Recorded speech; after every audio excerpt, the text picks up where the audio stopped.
I apologize in advance for how doomsday some of what I will address in this video will be.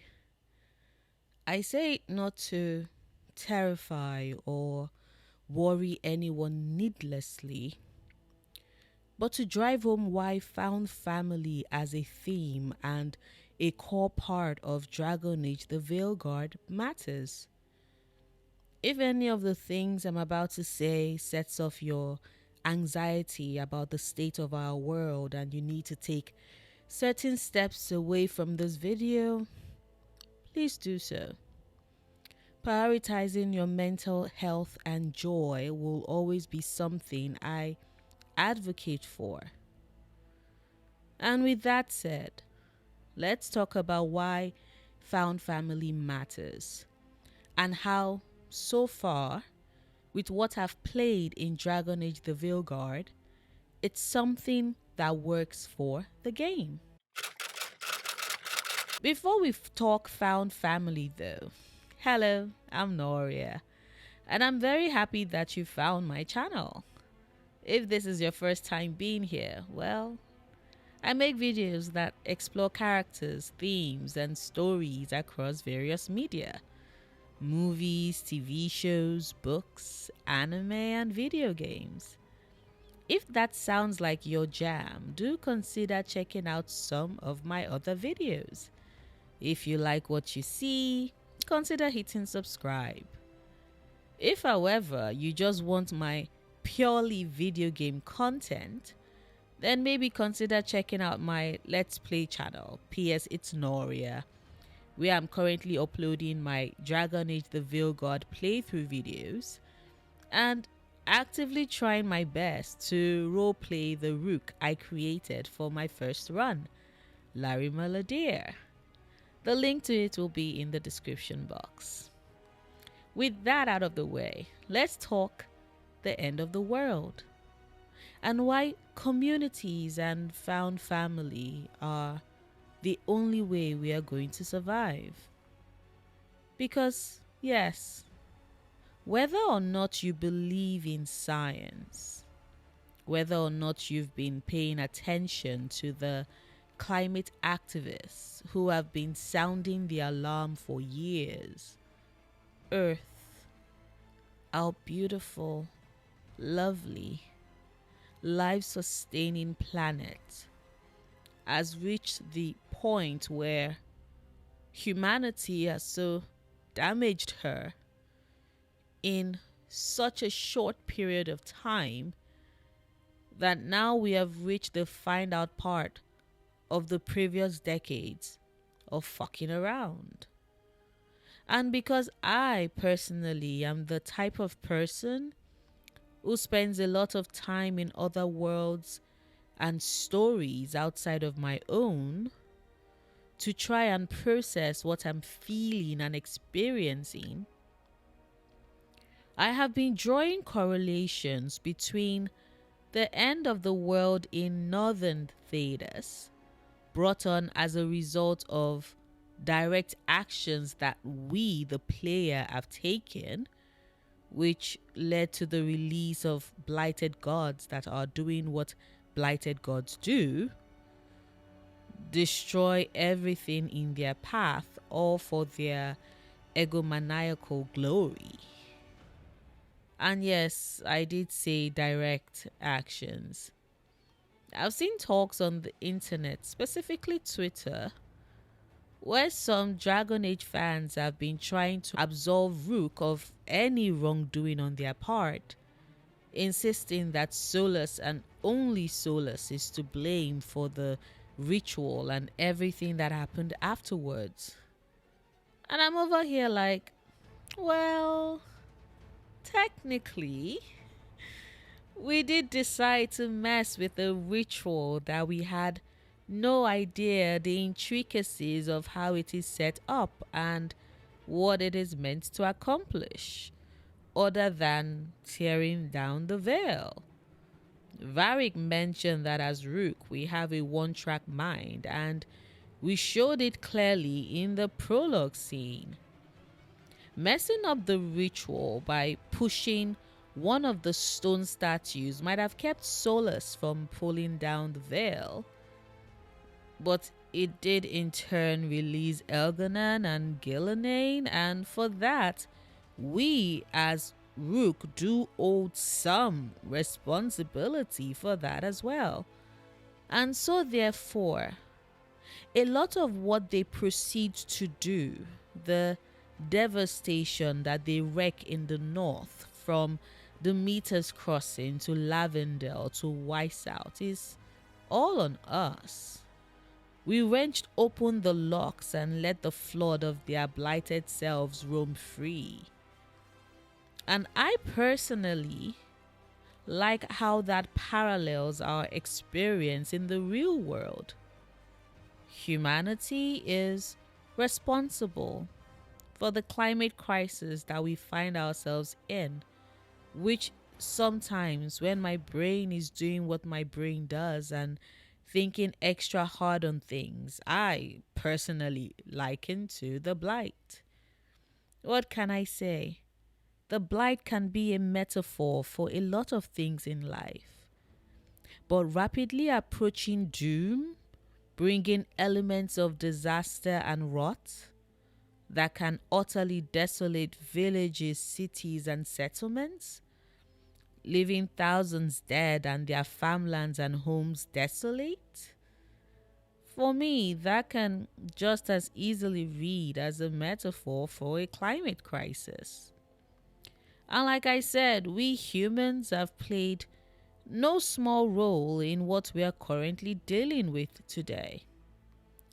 Now, if you're anti science and believe that hurricanes and tornadoes were manufactured in some plant in China, man, do I have a 15-story skyscraper to sell to you right in the middle of the Sahara? I, on the other hand, am living in a country that keeps getting hotter year on year and has been experiencing torrential downpour the likes we've never seen, that has been wiping out settlements, burying cities underwater, and forcing a lot of my fellow citizens to move to congested areas in higher ground in search of safety. And so my mind makes Blight connections and Thedas connections and Dragon Age connections. And because I'm thinking about how this all ties up together, it also brings to mind, for me at least, the concept of community, mutual aid, and the dreaded word, found family. I say dreaded word because I have heard and actually saw myself people complaining about how much they hate the found family as a trope, how much they can't stand it, and how they especially hate it with regards Dragon Age the Veilguard because of how it seems to have defanged the companions that we have gotten in the game. And you know what? I get it. As someone who is a Vivienne truther and an Origins Morrigan lover, I get it. I will defend my women who are acerbic and harsh with a biting tongue and a cutting edge to the ends of the earth. Of course, I do remember that a lot of people who are complaining about how the Veilguard companions have no edge are some of the same people who didn't like Vivienne because she's too abrasive. But that's by the by. No, my point stands in that I do understand the appeal, and I do love those companions. They are two of my absolutely favorite companions that we've gotten in the franchise so far, and I have a lot of faves. But like I said in my last Veilguard video about why I think the companions just can't simply leave your camp for narrative and story reasons, which, if you haven't watched that video yet, you should check it out after this one. I also think that the reason why we get someone like Nev as opposed to someone like Origins Morrigan or Vivienne is because, quite frankly, the world is ending. And before you jump straight to write in the comments that, come on, Noria, the world has been ending in all the Dragon Age games, damn it. It did that in Origins, in Dragon Age 2, in Inquisition. That's the entire premise of the games.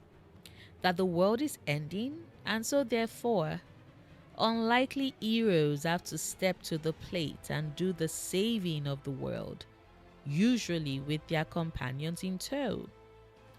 That's what has always happened. Why is Veilguard that much different? And to that I will say, have you ever wondered why the books written during the Great Depression in the 30s often centered themes around migration, family life, and poverty, a la The Grapes of Wrath by John Steinbeck?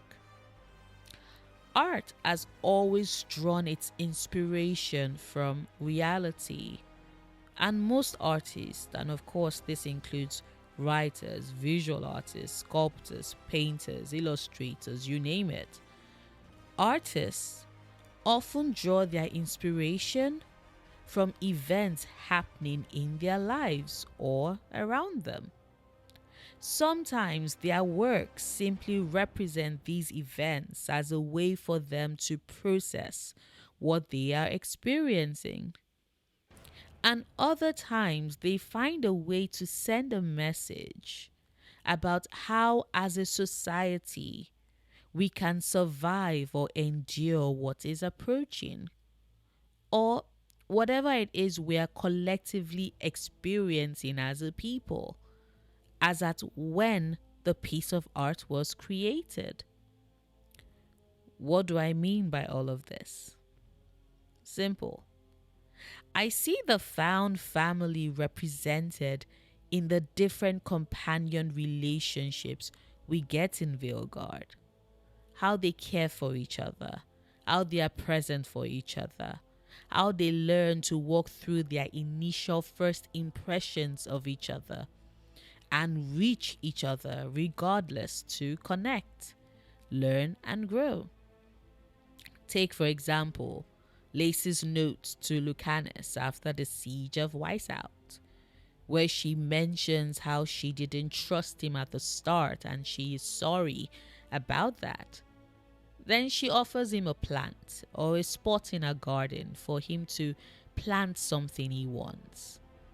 It's the little things in those relationships that make me happy and make me enjoy and really feel that although the game might have dropped some balls and missed in some aspects, but it did convincingly give us some found family, some good found family. And the reason why the found family matters, like I said earlier, is because when the world is ending, as it is in Thedas, and as it is in our current reality, hell, maybe it isn't going to end in our lifetime, although we as a society are for sure trying our best to hasten the process. But as I was saying, when the world is ending, people react in different ways. There are different paths that we can take as a society.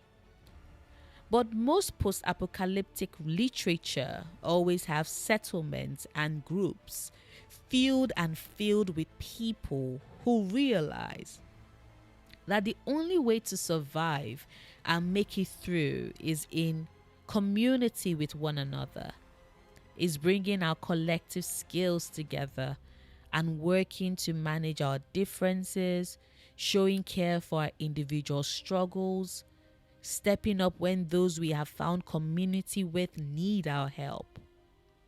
Mutual aid is the only way we get through as a people, because it is this level of care that means that your problems matter to me as mine do to you. And even though I cannot handle things on my own, nor can you fix your own problems on your own, together we might be able to help each other out. That's how we survive as a people. That's how we make it through this world and this time where it seems governments and politicians and certain peoples that live in this world with us are all hell bent in their persistence to serve their own interest and leave the rest of us to rot. I don't know. Maybe it's just me, but I see the threads of that with Veilguard. The way it rings as close to our present society. I find it interesting that although there is a double blight, we don't really see any political figure step up to meet up with Rook and their team to work together with us. Instead, it's factions, different communities coming together to align. Because the underlying message for Veilguard is that we pull through together, not by sacrificing one community for another, but by working together, helping each other, aligning with each other's goals, and sharing our burdens. Governments and politicians and figures of authority, not the Inquisitor, will always serve their own interests and leave the common people out in the cold. And so we do what we must by doing what we can together. And I think with the present state of the world, for me at least, it is somewhat believable that this thought, this ideology, this belief and hope for a future where we can together help one another survive, help ourselves make it through, I find it believable that it bleeds through with the writing, with this piece of art that is Dragon Age the Veilguard. And in as much as it's our instinct to call things that clearly depict found family and community as being needlessly corny or cheesy, I think sometimes we should ask ourselves why that is the case. What is wrong with trying to hold on to hope that it is by caring for one another and being there for one another that we all make it to the other side, whether in Northern Thedas or in the world at large?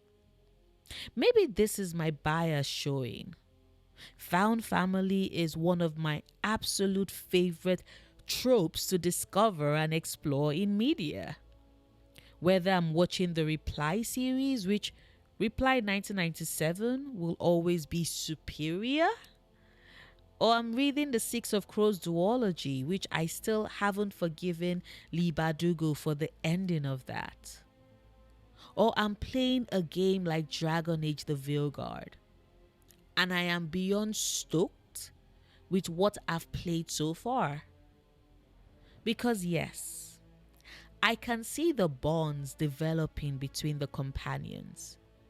Lucanus and Davrin might bicker, but the fact that they both tell Rook to check on the other person, because mild spoiler alert, if you're watching my Let's Play on PS Noria, then you know that I chose to save Minrathos over Treviso, and Lucanus is hardened and devastated by my choice. And so to see Davrin and Lucanus both ask Rook to check on the other person after the events of Whiteout hits me in the feels. Hardin, like I said, offering Lucanus a spot in her garden. Emmerich creating space for Bellara to talk about her research and geek out to her heart's content. Davrin helping Hardin come to terms with her new discovery about what happened to the Titans. Emmerich and Davrin having a dad off about who's the better parent while subtly giving each other parental advice. Nev's open concern for Hardin's burgeoning new abilities and the questions she has. Same with Emmerich. I repeat, these are characters who feel like family, who feel like they understand what they each need, and who are there for each other in actions, ambient conversations, and all around the lighthouse. And all of that juxtaposed against the horror of what is happening outside the fade, outside the lighthouse, further drives that message that we can create pockets and places of comfort and safety for each other when we come together and work together as a family, as a found family. And maybe it's me coping, but I do think that with the present state of the world, a devastation that has been steadily approaching for the last couple of decades, hell, maybe centuries, what we need as a society is community, radical care, and found family. Once again, I apologize for how fatalistic some of you might read this video. But I do hope that I was not only able to convey that the world is indeed going to shit in a basket, but that there is hope in our friendships and our support systems, and that the only way we can pull through as a species is to come together and work as one. I love found family as a theme in stories, and I hope I have been able to communicate that. But let me know.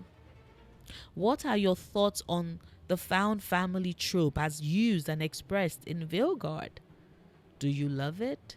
Do you hate it? Did you enjoy this video? Did you hate this video? Hit the like button if it is the former and the dislike button if it is the latter. I don't mind, really. But if you did enjoy it, do consider sharing this video. It helps my content reach a wider audience, which in turn helps my channel grow and is incredibly supportive of my content.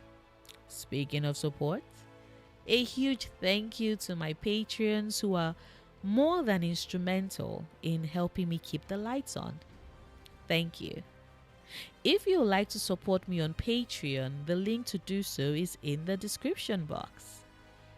I make new videos 3 times a week, Mondays, Wednesdays, and Fridays. Whilst you wait for new content from me, do consider checking out the video where I talk about Rook as a BioWare protagonist and what makes them work with regards the role we get to play them as. Until next time, do remember, obsessing over the things you love? Perfectly valid coping mechanism.